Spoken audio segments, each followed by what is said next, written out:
Chelsea dapat tambahan tenaga baru jelang laga kontra Tottenham. Ini daftarnya. Chelsea mendapat tambahan tenaga baru saat bertandang ke markas Tottenham dalam pertandingan lanjutan Liga Inggris. Menurut laporan Standard, 4 pemain yang sudah mulai fit untuk pertandingan kontra Tottenham adalah Reece James, Thiago Silva, Raheem Sterling, dan Michael Murdy. James yang sempat cedera panjang kembali tampil sebagai starter saat Chelsea menghadapi Fulham, West Ham, dan Borussia Dortmund di Liga Champions. Namun bek tersebut terpaksa dikeluarkan dari skuad Chelsea saat menghadapi Southampton bersama Silva demi menghindari cedera. Sementara itu, Sterling dan Murdy yang tak fit saat dikalahkan Southampton dengan skor 0-1 hanya bermain dari bangku cadangan. Kabar gembira lainnya, kondisi N'Golo Kante sudah semakin membaik meski belum bisa diturunkan saat melawan Spurs. Pelatih Chelsea Potter harus mencari pengganti Azpilicueta yang mengalami benturan di kepala pekan lalu.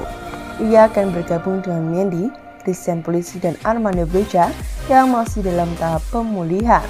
Kini Chelsea tengah terpuruk setelah hanya mampu memenangkan 2 pertandingan dalam 14 pertandingan Liga Inggris. Chelsea saat ini berada di posisi ke-10, sedangkan Tottenham duduk di posisi ke-4 dengan terpaut 11 angka.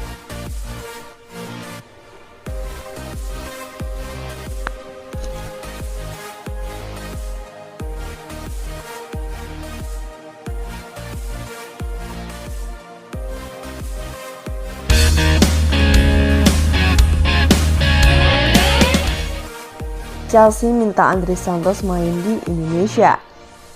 Chelsea meyakini Piala Dunia U20 menjadi salah satu cara untuk mempermudah mereka dalam mengurus visa kerja. Pembicaraan peminjaman Andres Santos saat Chelsea dan Palmeiras berjalan alot dikarenakan The Blues menginginkan pemain tersebut tampil di Piala Dunia U20 2023 yang berlangsung di Indonesia. Chelsea tak bisa memainkan Santos pada musim ini setelah mereka gagal mendapatkan visa kerja untuk sang pemain. Sebab kompetisi Serie B Brasil yang diikuti oleh Santos belum memenuhi standar untuk dikeluarkannya visa kerja. Manajemen Chelsea meyakini Piala Dunia U20 menjadi salah satu cara untuk mempermudah mereka dalam mengurus visa kerja. Laman Live mewartakan dalam salah satu klausul kontrak peminjaman, Chelsea mencantumkan kewajiban Santos bermain di Piala Dunia U20. Hanya saja Palmeiras sempat merasa keberatan dikarenakan agenda tersebut pada Mei hingga Juni bisa membuat Santos absen di Piala Libertadores, mengingat kedua event itu digelar di waktu bersamaan.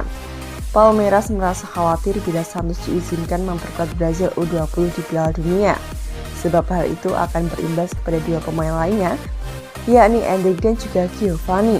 Kedua pemain tersebut masuk ke dalam skuad Brasil saat menjuarai Piala Amerika Selatan U20 beberapa waktu yang lalu. Namun negosiasi itu akhirnya menemui titik temu.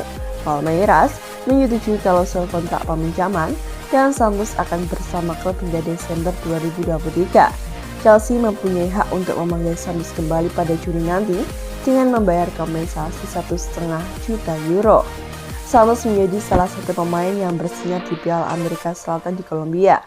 Santos menyandang status sebagai kapten tim dan mencetak 6 gol di turnamen itu. Palmeiras memang sedang memburu banyak pemain setelah mereka melepas 6 nama seperti Danilo, Gustavo Scarpa, Jorge, Marential, Wesley, dan juga Kulusevski. Tim yang bermarkasi Valverde juga ingin tetap mendatangkan pemain di sayap kiri.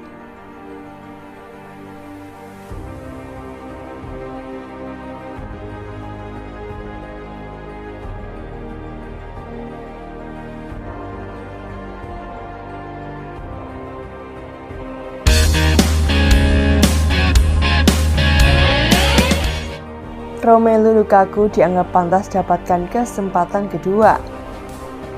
Gagal bersinar dengan Chelsea musim 2021-2022 dan merasa menikmati karir sepak bola dengan tim ibu kota Inggris, Lukaku memutuskan untuk kembali ke Inter Milan sebagai pemain pinjaman. Awal kedatangannya ke tim asuhan Simone Inzaghi, Lukaku memang tak bisa langsung kembali menunjukkan ketajamannya, dikarenakan ia masih sering mengalami cedera berkepanjangan yang menghambat pemain tersebut. Tetapi selepas jeda Piala Dunia berakhir, Lukaku yang sudah terhindar dari cedera mulai meningkatkan performanya. Pada laga terakhir saja, dirinya berkontribusi dengan mencetak gol kemenangan saat menghadapi Porto pada babak 16 besar Liga Champions. Melihatnya seolah sudah menemukan ketajamannya, Rio Ferdinand mengklaim apabila Chelsea seharusnya akan memberikan mantan pemain MU itu kesempatan kedua setelah mereka memang sedang kekurangan sosok penyerang murni. Saya pikir Potter harus beri dia kesempatan lagi. Sekarang Anda tak memiliki sosok penyerang yang bisa Anda percayai. Pierre-Emerick Aubameyang bahkan tidak ada di skuad Liga Champions. Lukaku adalah sosok yang tahu caranya mencetak gol. Dia memang terlihat tidak fit dari biasanya, namun dirinya masih bisa mencetak 2 gol dari 2 laga terakhirnya. Ujar Ferdinand dari Daily Mail. Inter yang tidak memiliki opsi permanen untuk Lukaku, tentu saja masih ada kesempatan baginya untuk kembali ke Stamford Bridge.